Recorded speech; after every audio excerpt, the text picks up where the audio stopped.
Hello everybody and welcome to my official Premier League predictions that I do every single year on my YouTube channel, as I'm predicting the 2026 and 2027 Premier League predictions on this video.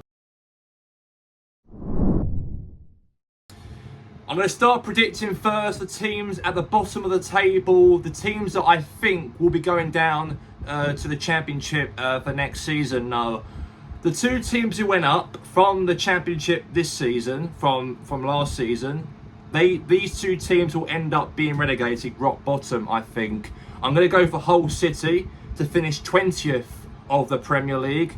Not much about Hull City in the way. They got through to the Premier League because Southampton were banned through the playoff final because of the issues with the cheating going on, the scandal with the spying going on at the Middlesbrough's training facility. That caused Southampton not to play in the playoff finals, and then Hull City defeat Middlesbrough in the final to get that spot into the Premier League. But I do think the quality of players they've got in their squad, they're not the best. In a way, they're more Championship level players. So I think that with Hull's lack of experience in the Premier League for 10 years, I think they go straight back down again. So I'm going bottom Hull, and I'm going to go 19th Ipswich Town. I think Ipswich will be the other team, will be joining Hull City to be in the relegated scrap this season. I just don't really think that Ipswich has got that great squad to stay in the league. They got a good signing from Celtic though. The Japanese midfield they signed from Celtic is quite a good player actually, but they haven't got really strong enough players. I don't think they're going to be in the league. Gary O'Neill, credit to him though, because he kept Wolves up, he kept Bournemouth up in the Premier League in the past. He might do the exact same thing and make a surprise for Ipswich maybe. He might even be the man to keep Ipswich in the Premier League, but I don't think that's going to happen though. I think they're going to join Hull City to be relegated for next season. Sorry Ipswich. And I think it'll be a big surprise. I think he'll come 18th in the Premier League. It'd be a shocking one, I reckon, by everyone will be reacting to my prediction on 18th place. But I'm going to go for Nottingham Forest to be joining Ipswich and Hull to go down to the Championship. Well, Nottingham Forest scraped last season. They survived at the skin of their teeth because he did pick up some good form at the end of their time under Victor Piera in charge as manager for Nottingham Forest, and they obviously sacked him during before the players gone back from the international break, the World Cup, and also the big break between June and July. They got rid of Victor Piera, who kept them in the league, and they bring in Palace manager Oliver Glasner. Well, don't get me wrong, very good appointment from Forest though to appoint Oliver Glasner, but I think with Forest, they always don't give managers any time whatsoever at their club. You know, last season they sacked Sean Dyche, they sacked obviously Nuno Espirito Santo, Ange Postecoglou, they obviously bring in Victor Piera, 4 managers in one season last year to keep them in the league, and losing Elliot Anderson to Man City was a big blow, I think, for Forest to sell him to Man City. I think that's a big blow for them. And also Taiwan Awani, the striker for Forest, he's now gone to Coventry now. And I think those sending those players on, I don't really think they've got the strength. I don't think they're going to stay in the league. I know Morgan Gibbs-White's still there at Nottingham Forest, and they might have still got some quality players in their team, but they're not the best players as you expect. Maybe the striker, obviously Igor Jesus, he was very good last season. He scored some good goals, the Brazilian, for Forest, but I think they've lost a little bit of players from last season who kept them in the league. And you know, like Elliot Anderson, for example, a key player, left Forest, and that's probably why I'm putting him in 18th place. So that'd be a shock in my opinion. So it'll be Forest, Hull, Ipswich going down in the bottom 3. So the teams I reckon will survive the drop. I think that in 17th position in the Premier League, I think Palace will survive in 17th. I think Coventry City, the team who got promoted from the Championship to the Premier League, I think they're going to stay up at the skin of their teeth, I think, in 16th position. I think that Coventry last season blown away the whole league, and they won 7-0, they won 6-0 last season. Their goal difference is ridiculous to get into the Championship to the Premier League. And Frank Lampard, obviously back as manager now in the top flight of English football, will probably help Coventry's momentum this season. I know that Frank Lampard is quite underrated as a manager. As a player, he was a great player at Chelsea. Very good player, won the Premier League for them. But as a manager, he's very underrated, he is. And but I do think with the experiences he had at Everton, and also he had experiences maybe at Chelsea, and even since he's created a team out of Coventry last season in the Premier League, I think after 25 years away from the top flight of English football, this will be a very, very good season it's going to be for Coventry, and I think they're going to survive it. 16th place I'm going to go for Coventry City for this season. So in 15th position, we'll see with Palace scrape survival. In 17th position, I'm going to go for Sunderland in 15th. These three teams will be the ones who will be in that survival race.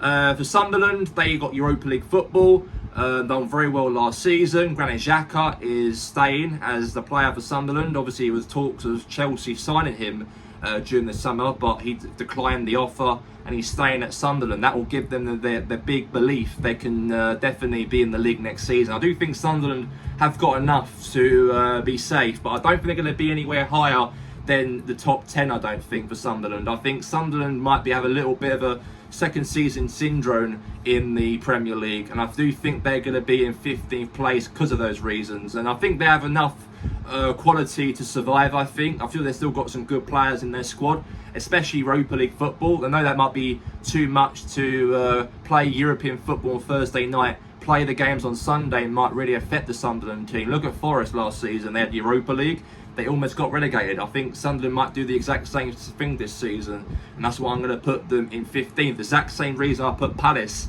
in 17th position in the league, because they got a new manager, Glasner's left, and I haven't seen much of good players in their squad, or any top players could really spark the Palace team. And even this unknown manager from France, is he going to be good for Palace? That's going to be a question point for him.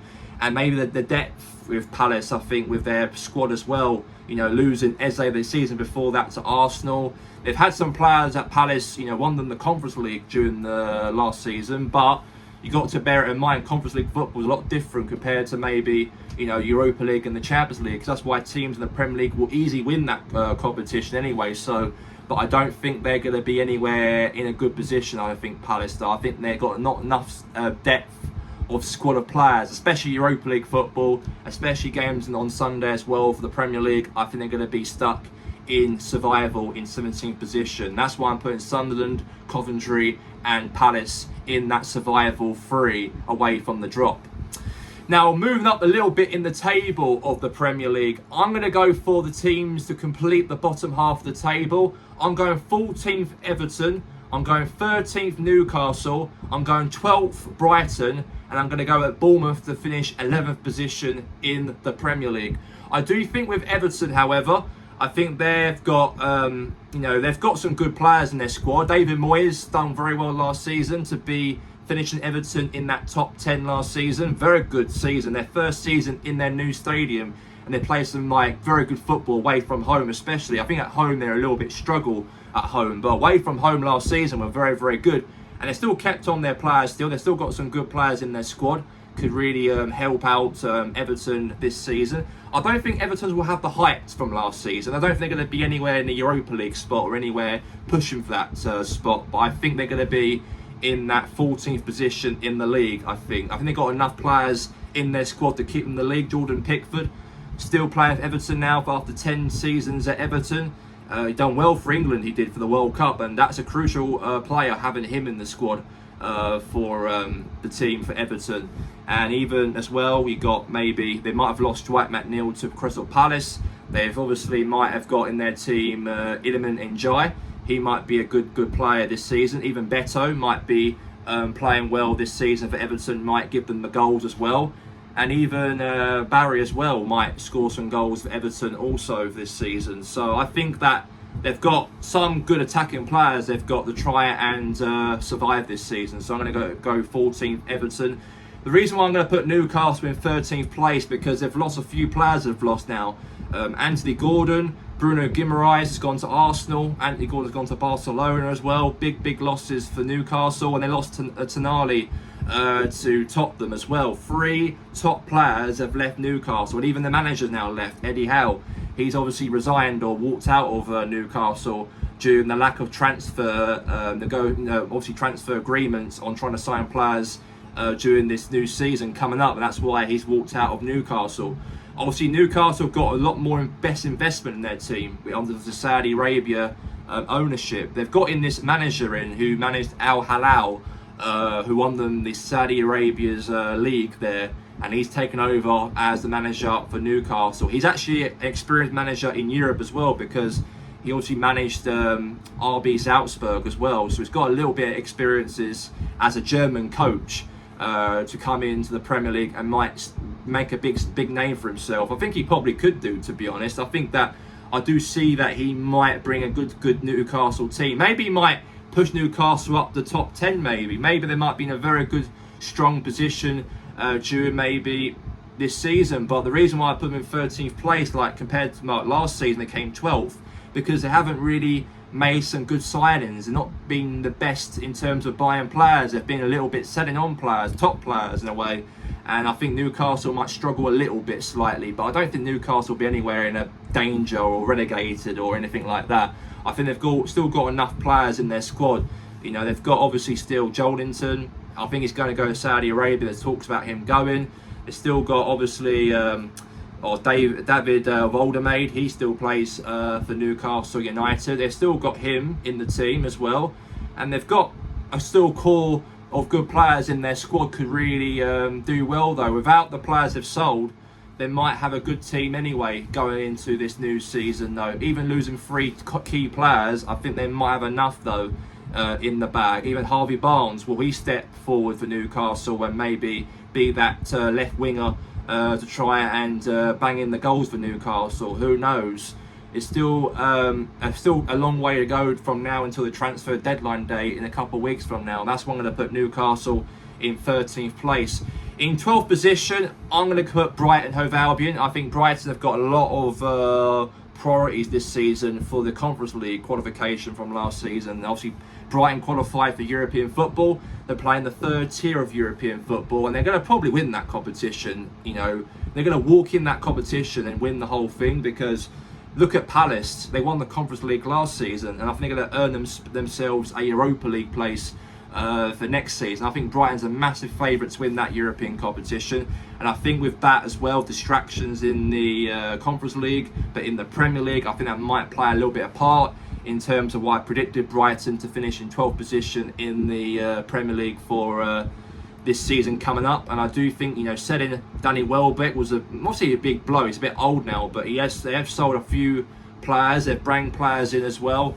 But maybe they might be creative maybe to try and entertain the fans down the south coast of results maybe every single week for Brighton Hove Albion. That's why I'm going to put Brighton in 12th position in the Premier League. Well, Bournemouth, a team that done very well last season, 6th place in the league. They've done so well, and even though that they've lost Andoni Areola, he's gone to Liverpool as their manager.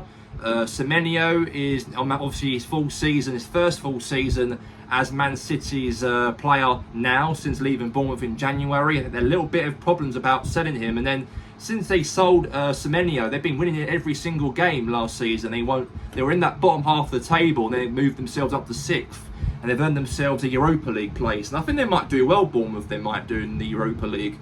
I think they might drop a little bit down compared to last season, because the squad of players, they're going to have problems, you know, rotating because of the Thursday night games and the Sunday games for the Premier League, and they might have an issue in terms of how they rotate the squad a little bit. But they've still got some good players in their team. You know, Alex Scott, a very good midfielder for Bournemouth as well. Obviously, Evanilson, top striker for the Bournemouth team, and they've got a very good, strong team they've got, and also they've got that belief. They've got that belief in their squad. They can, you know, sustain themselves for a long time in the Premier League, and I don't see any problems that Bournemouth are going to be anywhere struggling compared to why I put Sunderland in 15th place. I think they're going to be okay. I think they're going to be, but I think they're going to drift off a little bit from last season. and that's why I'm going to put Bournemouth in 11th position in the Premier League. Now we move on now to the top half of the table. We're going to do the prediction from who will get into the Europa League and also missing out on the Europa League for this new season coming up. I do think Fulham will come 10th. I think that Aston Villa will come 9th. I think Champions League football will really set the tone on Villa, I think, and maybe the pressure will be on Villa because of the European football they're going to be playing as well. Brentford as well, they've got also... they've got a chance. I think they're going to qualify for the Europa Conference League. That's why I'm going to put Brentford in 8th position in the table. I think they've got a chance on qualification in the UEFA Conference League, I think, for the next season. I do think they're going to be very, very good, I think, Brentford. I think they're going to be the ones are going to surprise lots and lots of teams, I think they're going to. Last season, under Keith Andrews, very unknown guy in charge. I even predicted him to get relegated last season, but the data and the analyst and the recruitment at Brentford is ridiculous. He might bring in a head coach in who's not got no experiences, and maybe he might work behind the scenes, but bringing him as a first team coach and then deliver Brentford almost qualify for Europa League last season. Only missed out by one place last season, Brentford. They've got a chance on getting that European football, I think, next season. I am backing Brentford to come 8th in the league, and I think they're going to have a good season, I think. And I do think that Leeds United will come 7th in the Premier League. The only reason why I'm putting Leeds up in 7th position, because last season, their aim was to try and survive the drop, survive relegation. They obviously got Ruben, Dominic Calvert-Lewin. He's the main striker and talisman for Leeds United. They've got some very strong players in their team. Even Daniel Farke as well. He's proven as well when he was manager at Norwich. He obviously sent them down 2 consecutive times in the Premier League. But at Leeds, he has been a very different coach, and he's got that investment from the Leeds board as well. And they've been really, really done well to get to the semi-finals of the FA Cup last season, surviving from the drop as well. I've seen them make some good signings as well during the transfer market. They signed James Trafford, the goalkeeper from Manchester City. A decent signing they've made by signing him. A very top-class signing, I think, for Leeds to sign James Trafford. Not got many game time at Man City, but with the England, maybe it might help him get an England call out in the future. I think Leeds might be a good shout for him to go and sign for them. And I think with having him as the goalkeeper, and I think they've signed a few other players as well in the Leeds team, I think they're going to be very, very safe. I think they're going to be nowhere near the drop. I think they're going to be qualifying in their first European competition for the first time since 2001. So I'm going to put Leeds in 7th position in the table, and those are the teams I'm predicting to get from the top 10 to the top 7 in the league. I'm going to go for Fulham in 10th position.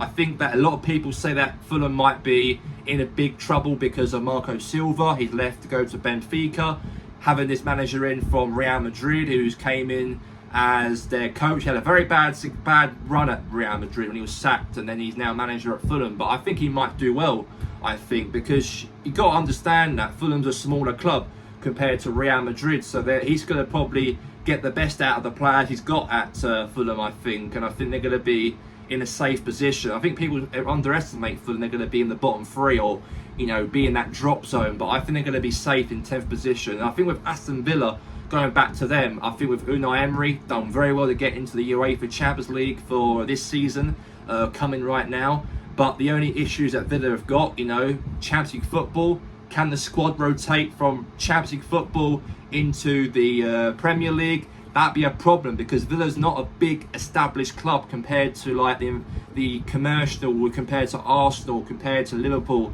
compared to City, compared to United, and compared to Chelsea as well, and even Spurs. They haven't got that commercial big wealth in their team. They're improving.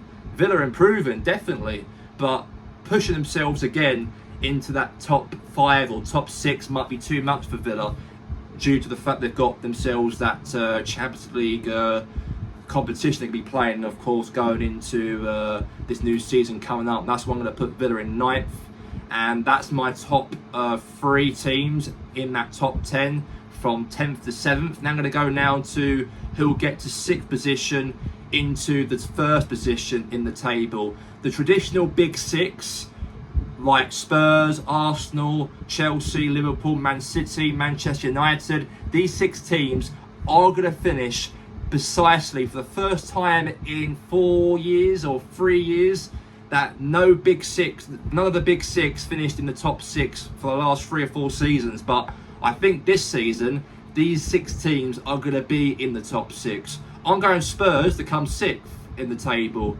I do think with Tottenham, last season was a very poor season. Spurs were in a very, very dark time. They could have been relegated. It could have been to the Championship, but West Ham instead have took that place to go down to the Championship, and the Spurs really survived at the skin of their teeth from last season. But I don't think they're going to be anywhere near there, I don't think. I know they won the Europa League, they came 17th that season. Last season they came 17th again. I think Spurs are going to be a lot better off, I think they're going to be, compared to the last 2 seasons, I think. And I think there's players have signed up. Tonali was a very good signing they've made as well during the transfer window from Newcastle United. They made some other good signings as well in the Spurs team. Will really, really improve them as a club. I don't think they're going to be anywhere pushing for the top 4 or anywhere in the UEFA Champions League positions, because I think they're going to be struggling a little bit. I think that they've still got some good players, Spurs. I think they've got some players they're going to really kick on and do well. If James Maddison's fit for Spurs, not injured, then it might be better off at Tottenham, even though European football whatsoever will really help Spurs. That's why I've put Spurs in that top 6, because they've got no European football to fight for, and they've got only the league to fight for, and also the FA Cup and also the Carabao Cup. I think the Premier League will be their main priority, I think, this season under Roberto De Zerbi. So I'm going to go for 6th place Tottenham. In 5th position, I'm going to go for Chelsea. I think Chelsea will get that Champions League spot in 5th place, because I think one of the England teams, I think maybe Arsenal, probably more of the favourites to try and get to the semi-finals of the Champions League for next season.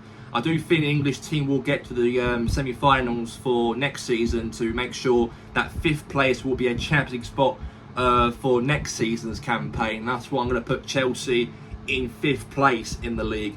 The biggest, weirdest things under Xabi Alonso since he's joined in as manager, since they've sacked Liam Rosenior during last season, they've actually brought in Danny Welbeck, Jordan Henderson, 35-year-olds to play in the Chelsea team. A lot of people are saying that Chelsea might do well up front attacking wise because of Cole Palmer. João Pedro as well might be very, very good in the attacking flair of Chelsea. I think that might really help them. I think they might do with the strikers up front they've got, and also Cole Palmer as their talisman, and also having that front 3 as well. Obviously, having Danny Welbeck and Jordan Henderson might be a bit too old for them. I think they're a bit like more rotation players. Maybe, I don't know why Xabi Alonso wants to sign those players in. Maybe it's to do with maybe Chelsea can get, like, you know, the older players can give the best out of the younger players in their team. That could really be the case for Chelsea. I think they might need that after when they couldn't qualify for any European football from last season. That's why I'm going to go for Chelsea to get in 5th place. I think that 4th place will be Manchester United. I think Man United, with their team, they signed Yuri Tillemans from Aston Villa. A big signing, I think it was, for Manchester United, to sign Yuri Tillemans in their team. I think with Michael Carrick, I think he won't do as bad. I don't think people expect him to be. I know last season he had a very good season. He was a temporary manager until the end of the campaign, and then he done well to get them to qualify for the Champions League. When Ruben Amorim was sacked, he took over. He done very, very well, and that's why he's earned himself a spot as the Man United's permanent manager. I think it's a very good shout for Man United to keep him on as their permanent manager, and I think he might do all right for Man United. I don't think they're going to be anywhere in a fight for the Premier League title, but I think they're going to be up there. They've got Brian Abramo, they've got Yuri Tillemans, they've got Cunha as well in their team. They've got very good, strong tip players, and Bruno Fernandes still playing for United. He's got to that age now, he's probably getting a little bit older now, but I think he will lead the team very, very well into this new season for Manchester United. And I think they're going to come 4th in the league, I think, for Man U. I think that 3rd place in the Premier League, I'm going to go shockingly Man City, I think. And since Man City have got Pep leaving now, Enzo Maresca in charge to fulfill the boots of Pep Guardiola, I don't see Man City playing for the manager. When they played Arsenal yesterday in the Community Shield, they did not play for the manager at all. Arsenal were all over Man City throughout the whole game, and there was no plan, there was no game plan whatsoever for Enzo Maresca's plans to put into the City team. I don't see anything in their squad. They've got good players. You've got Haaland, obviously will score maybe the top goal scorer this season, I reckon he'd probably be. And even having the likes of Phil Foden in the squad as well to help out as well. And they've all got some very good players, like Donnarumma in goal. They've got some stronger players in their defence as well. It's going to probably help them. Even Gueye as well. Gueye and in defence might be very, very good for Man City as well at the back. And even Semenyo's first full season at Man City will really help them out, maybe trying to push themselves for the title. But I don't think they're going to do it.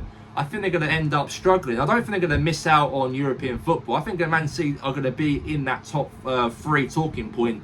I think they're going to be in a title race a little bit slightly with Arsenal and Liverpool during this season. I do think that they're going to be in it, but I don't think they're going to have that enough quality about them to go over the line and win the Premiership title away from Arsenal. That's why I'm going to put Man City in 3rd place. Now down to the 2 teams that I haven't predicted yet, Liverpool and Arsenal. I find it very easy to predict this, I think. I'm going to go for Liverpool to come 2nd, and I'm going to go Arsenal to win the Premier League for a consecutive season. I'm not being biased. I'm not an Arsenal supporter. I support Arsenal. I'm a big, big fan of Arsenal, and I love Arsenal to bits, but I'm not being too biased. There's no team in the Premier League can stop us. Klopp for Liverpool, he's gone. Pep Guardiola for Man City, he's gone. The players have got to change the ideas of the other manager now.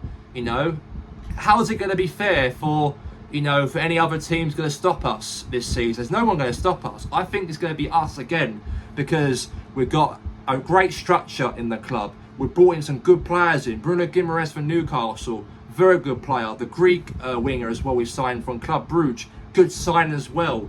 We still got players fit. Declan Rice, he'll be a very, very good. Having Bruno Guimaraes maybe playing, maybe give Declan Rice a little bit of rest, maybe give Odegaard a chance to play, maybe give them two a little rotation or break maybe between the 3 midfielders. I think that's looking great, I think, for them. The only problem that Arsenal are lacking, I think, is a striker, because maybe Victor Gyökeres is our answer, but I think that last season Gyökeres wasn't the main player who scored loads and loads and loads of goals as we probably expect him to be when he did at Sporting Lisbon. I think that he hasn't scored loads and loads of goals like we expect a real poacher striker up front. And that's what Arsenal are missing, I think. Having a striker up front could be a main talisman for us. But we got Saka in down the wing. We also got Kai Havertz as well, rotating with Gyökeres. Martinelli as well in the wing position. I think they're still a very strong side for Arsenal. For Liverpool, on the other hand, I'm going to put them in 2nd place, though, going to them now, because they've got Andoni Areola. He gets the best out of each team he manages. Real Venecano, he got the best out of them. Bournemouth, he got the best out of them as well. Liverpool, I can see him get the best out of Liverpool players as well, I think. Even though Mo Salah's now gone, he's left to go to Turkey. I think they've still got still a strong, unbelievable squad still, Liverpool, I do think. And having, Dominic Sabitzer as well, playing that midfield position. You got him. You also got, obviously, a few other good players in the Liverpool team that could really help out the squad of players in their team. I think Liverpool, with their squad, you have a look it up on the internet now. Liverpool have got a very strong team, though. Even though people write Liverpool off a little bit, I do think they're going to be in that top 2. I think they're going to be. Even when Salah left, I know Salah's now gone, but you've got maybe a chance that McAllister gets more of a chance to play as well and score a few goals in the team. Maybe Wits as well. Obviously, Wits they signed from Bayern Leverkusen during not last season, the season before that from Leverkusen. They signed him. I think he might be a chance for him to shine for Liverpool, and I do think they've got a strong squad. I don't think they've got a strong squad to win the league, though, but I think they're going to be up there in that top 2. But I think Arsenal's going to have enough about them. I think they're going to go and win the Premier League. So my final conclusion, I'm going to go Arsenal become Premier League champions for the 2026 and 2027 season for a second straight season in a row. Arteta will do it again for the Arsenal. Not being biased, not because I'm an Arsenal supporter. I don't see any threat from anybody in the Premier League will overtake us in the league though. So I'm going to go for us to become still Premier League champions. That's all we have time for here right now for my predictions, for all of my Premier League predictions here for this video here on TGI Football. If you want to see my predictions for all my matchday predictions every single week from starting from next week and going forward to the end of the season, they'll be out on my YouTube channel as well. But thank you all for watching. Go and subscribe to my YouTube channel. If you watched my YouTube channel, go and give me a subscribe. And thank you all for watching, and I'll see you very, very soon for another match day vlogs and also my match day predictions for the Premier League as well coming soon. Thank you for watching. Peace out here on my YouTube channel. Have a good one.